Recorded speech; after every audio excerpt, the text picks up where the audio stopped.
Generic drops for days, still the people. Wah, ni kalau tukar Ezos Racing padu ni. Bunyi ada merdu, pergi ada lingan ni. Pakai Ezos Racing. Barang padu baru sampai. Apa lagi kita pakai CDI Racing. Terjadi, kita try. Assalamualaikum ayah. Mat nak pinjam motor boleh tak? Waalaikumsalam Mat. Nak gimana? Nak pergi bengkel motor. Oh, pergilah. Tapi hati-hati bawa motor tu. Helmet jangan lupa pakai. Lepas tu baca doa naik kenderaan sekali. Okey, baiklah ayah.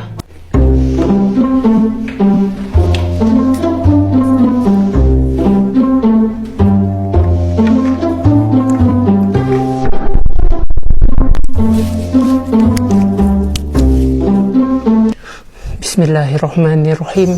Subhanalladzi sakhkhara lana hadza wa ma kunna lahu muqrinin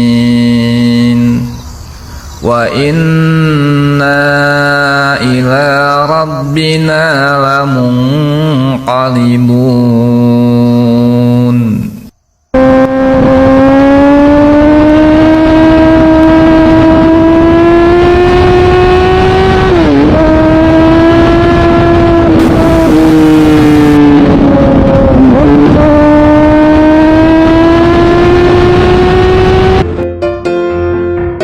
Hello Apek, ini Ezos berapa harga? Hayya, ini Ezos banyak murah. Pandai buat, beri saja bang. Oh, itu macam kah? Okey. Bulan depan saya kasih angkat. Kumpul modal dulu.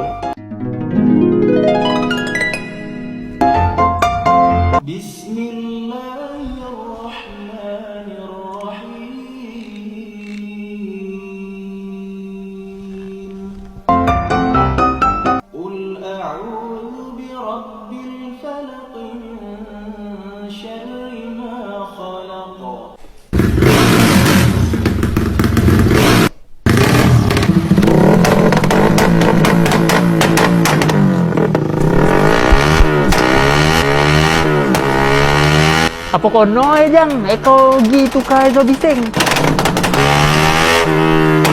Malu Dan nak bawanya. Ayo pinjam